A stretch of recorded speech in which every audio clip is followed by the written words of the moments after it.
একদিকে ঝাড়ু হাতে নারীরা, অন্যদিকে জামাতের মিছিল এবং সেই মিছিলের মাঝামাঝিতে তুমুল উত্তেজনা সৃষ্টি হয়েছে। আর জামাত ইসলামী আমি মনে করি কখনোই নারীদেরকে সম্মান দিয়ে কথা বলেও না, তারা চিন্তাও করে না।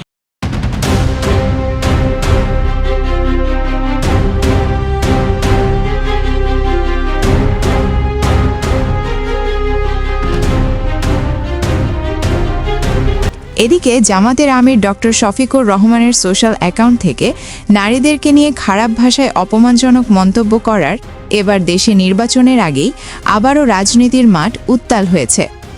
নারীদেরকে এভাবে অপমানজনকভাবে মন্তব্য করার কারণে ক্ষেপেছেন বিএনপি থেকে শুরু করে দেশের অনেক শিক্ষার্থীরা। নারীরা হলো মায়ের জাত, সেই মায়েদেরকে নিয়ে এমন রুচিহীন মন্তব্যের জবাব দিতে হবে বলে জানিয়েছে সেনাপ্রধান। যেই হোক, যেই দলেরই হোক, যেই মতেরই হোক, যেই ধর্মের হোক, সেটা আমরা করব।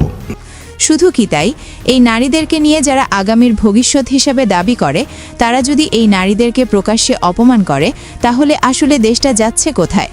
এছাড়াও এই বাংলাদেশ জামাতের ইসলামের আমির ডক্টর শফিকুর রহমান বলেছেন, অতীতের বস্তাপচা রাজনীতিতে যারা ফ্যাসিবাদ ও একনায়কতন্ত্র উপহার দিয়েছে, দুর্নীতিতে দেশকে চ্যাম্পিয়ন বানিয়েছে, ওই রাজনীতিকে আমরা লাল কার্ড দেখাতে চাই।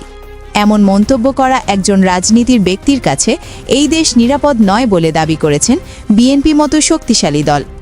এছাড়াও জামাতের আমির আরও বলেন, আমাদের কাছে হিন্দু, মুসলমান, বৌদ্ধ, খ্রিস্টান সবাই সমান। আসমানের নিচে, জমিনের ওপরে বাংলাদেশে যারা বসবাস করবে, আমরা তাদের সবার সমান অধিকার নিশ্চিত করতে বদ্ধপরিকর। কেউ আমাদের বাধা দিয়ে আটকাতে পারবে না। কিন্তু এত কিছু বলার পরেই এই জামাতের আমিরের এক্স হ্যান্ডেল থেকে নারীদের আপত্তিকর মন্তব্যের কারণে বিভিন্ন দলের কর্মীরা ঝাড়ু মিছিল সহ প্রতিবাদ করেছেন বিভিন্ন জায়গায় থেকে। যদিও শেষে এই জামাতের আমির ডক্টর শফিকুর রহমান একটি সময় জানিয়েছেন যে তার সোশ্যাল অ্যাকাউন্টটি হ্যাক হয়ে গিয়েছিল এবং সেই সাথে যদি তার সেই অ্যাকাউন্টের মন্তব্যের কারণে কেউ কষ্ট পেয়ে থাকেন, তাহলে সবার কাছে ক্ষমা চেয়েছেন এই জামাতের আমির শফিকুর রহমান। কিন্তু তা মানতে নারাজ হয়েছেন বিএনপির চেয়ারম্যান জনাব তারেক রহমান। একটি ভিডিওতে দেখা যায় তারেক রহমান বলেছেন যে তার অ্যাকাউন্ট হ্যাক হয়নি, তিনি নিজে থেকেই বলে এখন হ্যাকের কথা বলছে।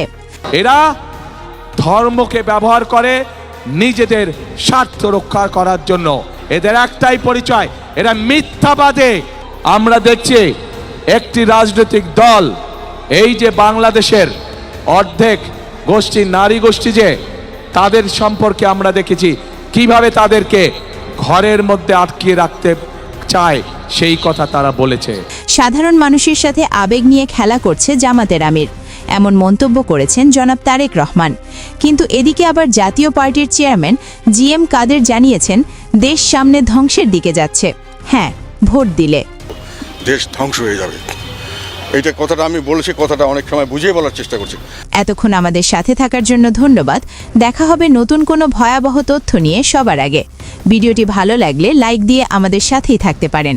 আল্লাহ হাফেজ। দেখো, জামাতের চেয়ে মিথ্যা বলার লোক গোটা দুনিয়ার মধ্যে দ্বিতীয় আছে বলে আমার মনে হয় না।